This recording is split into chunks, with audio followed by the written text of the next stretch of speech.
A maioria das pessoas não falha por falta de esforço, falha por falta de estrutura. A semana começa, as tarefas aparecem, as urgências surgem. E no domingo à noite a sensação é de que tudo correu, mas pouco foi realmente feito. Não é preguiça, é a ausência de um sistema que funcione antes da semana começar. Organizar a semana inteira não significa engessar cada hora do dia. Significa criar um mapa claro o suficiente para que você saiba para onde está indo, mas flexível o suficiente para absorver o que aparecer no caminho. Quem planeja bem a semana não está tentando controlar o tempo, está decidindo, antes que o caos decida, onde a energia vai ser gasta. Cada etapa desse processo tem uma lógica própria, e entender essa lógica é o que separa quem planeja de quem realmente executa.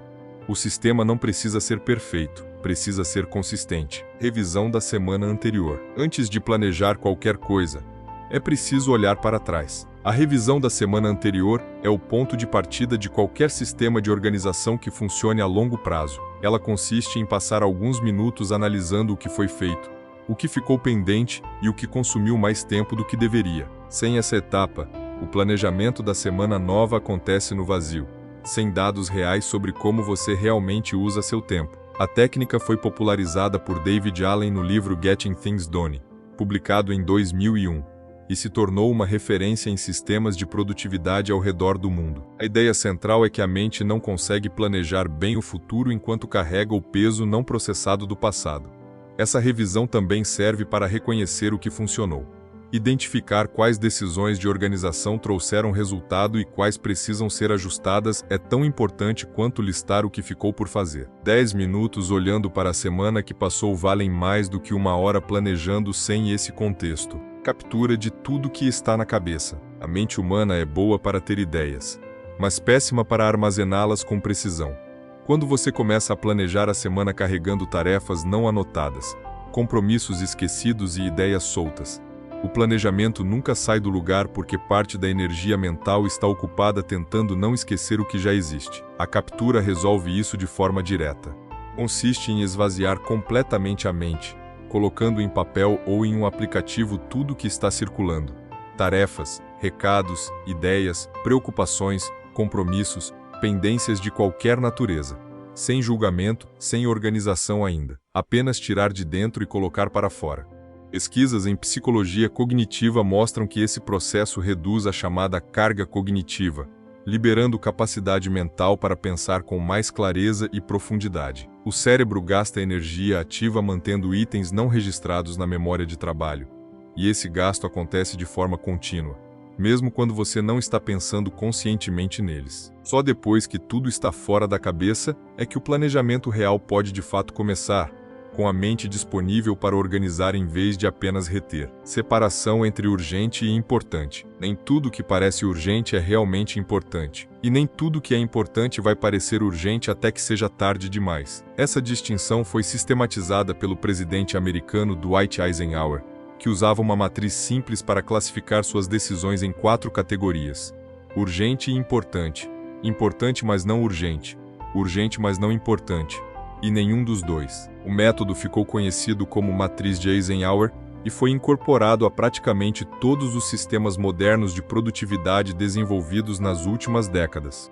Na prática do planejamento semanal, essa separação ajuda a identificar quais tarefas precisam acontecer na semana, quais podem ser agendadas para o futuro com uma data definida, quais podem ser delegadas para outra pessoa e quais simplesmente não precisam existir. O erro mais comum é tratar toda demanda que chega como urgente por padrão, o que leva à sensação permanente de estar apagando incêndio sem nunca avançar no que realmente importa. Essa clareza, quando aplicada com consistência, muda não só a semana, mas o padrão de como as decisões são tomadas ao longo do tempo. Definição das 3 prioridades da semana. Com tudo listado e separado, o próximo passo é escolher, não 10 prioridades, não 5.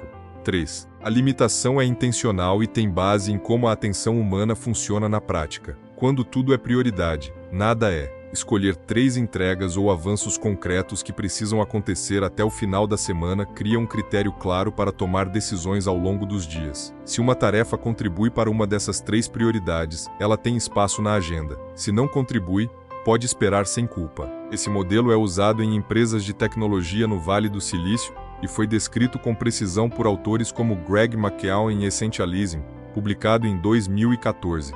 A simplicidade do número 3 não é arbitrária. Ela é calibrada para o que um ser humano comum consegue manter como foco real ao longo de 7 dias completos, sem perder de vista o restante das responsabilidades cotidianas que continuam existindo. As 3 prioridades funcionam como um filtro de decisão constante ao longo da semana, não apenas como uma lista a ser marcada na sexta-feira. Alocação de blocos de tempo. Depois de saber o que precisa ser feito, é hora de decidir quando. A alocação de blocos de tempo consiste em reservar períodos específicos do dia para tarefas específicas, em vez de confiar em uma lista e esperar que o tempo apareça sozinho ao longo dos dias. O conceito foi desenvolvido e amplamente popularizado pelo professor Cal Newport, da Universidade de Georgetown, no livro Deep Work, de 2016. A lógica central é direta. Tarefas que não têm um horário reservado tendem a ser empurradas indefinidamente por tarefas que têm. Ao bloquear tempo no calendário para as prioridades da semana, você está essencialmente tomando uma decisão de alocação antes que o dia comece, e não no meio dele, quando a energia já está comprometida e as interrupções já chegaram. Blocos de 90 minutos são frequentemente apontados como o intervalo ideal para trabalho concentrado, alinhado com os ciclos ultradianos naturais do organismo humano. Esses ciclos alternam entre estados de maior e menor disponibilidade cognitiva ao longo do dia, e identificar os seus é parte importante de usar essa técnica com eficiência real. Planejamento dos dias fixos e dos dias flexíveis. Nem todos os dias da semana têm o mesmo ritmo ou a mesma disponibilidade real. Alguns têm reuniões fixas, compromissos externos, obrigações que não se movem independentemente do que esteja planejado. Outros são mais abertos e permitem mais controle sobre como as horas são usadas. Reconhecer essa diferença antes de distribuir tarefas evita um erro muito comum: alocar trabalho profundo e exigente em dias que já estão fragmentados por natureza, e depois se frustrar porque o trabalho não avançou como esperado. A ideia é simples, mas poderosa. Dias fixos, aqueles com reuniões e compromissos externos, devem concentrar tarefas administrativas, comunicações, revisões e alinhamentos. Dias flexíveis são onde o trabalho mais exigente, criativo e estratégico deve acontecer. Essa distinção transforma o calendário de um registro passivo de compromissos em uma ferramenta ativa de gestão de energia ao longo da semana inteira.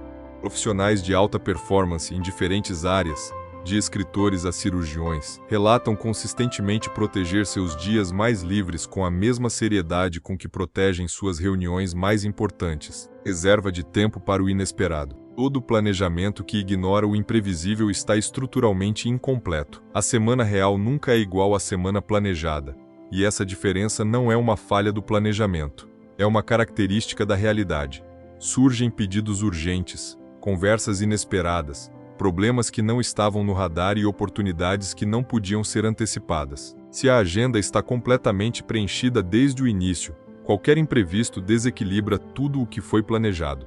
A solução não é planejar menos, é planejar deliberadamente com margem de segurança.